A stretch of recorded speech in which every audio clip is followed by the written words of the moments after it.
Ganitong luto naman sa manok mga kanoypi, wag lang puro adobo o tinola. Paniguradong uulit-ulitin mo ito sa sobrang sarap dahil sauce pa lang ay ulam na.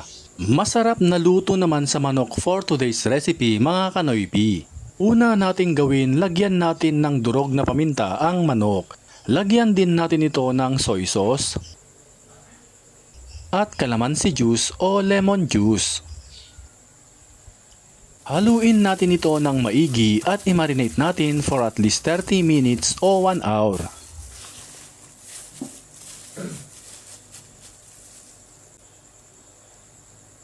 Sa isang kawali, magpainit tayo ng mantika at isir natin both sides ang ating marinated chicken.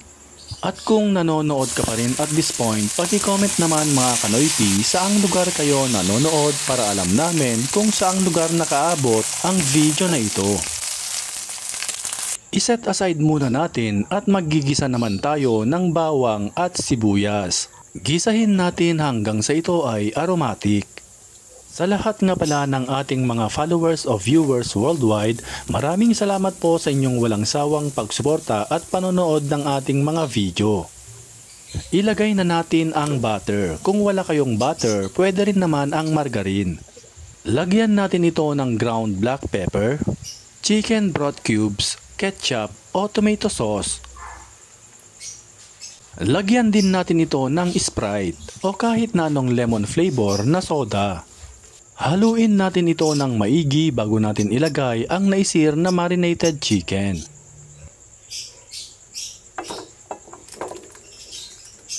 Haluin natin ito ng maigi at lutuin natin sa katamtamang apoy hanggang sa mag-reduce ng kaunti ang kanyang sabaw. Kapag ito ay kumulo na o nag-reduce na ng kaunti ang kanyang sabaw, taste and adjust.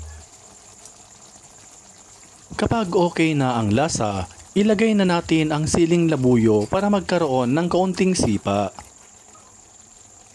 Takpan ulit natin at lutuin hanggang sa tuluyan ng mag-reduce ang kanyang sauce o ito ay magmantika. At finally, luto na ang ating manok. I-turn off na natin ang kalan at hanguin na ito. Ihanda na rin ang maraming kanin dahil mapapakanin ka na naman nito sa sobrang sarap. At sabayan pa ng napakalamig na soft drinks. By the way, shoutout nga pala sa kanoypi nating sina Delia Cunanan Tibayan from Baguio City, Silvestre Venancio from Los Angeles, California, Philip Mamaril Jr. from Botolan, Zambales, at Ami S. De La Cruz from Bacolod City. Maraming salamat po sa inyong walang sawang pagsuporta. At kung di ka pa nakafollow sa aming page ay mag-follow ka na para updated ka lagi sa aming bagong recipe. Hanggang dito na lamang.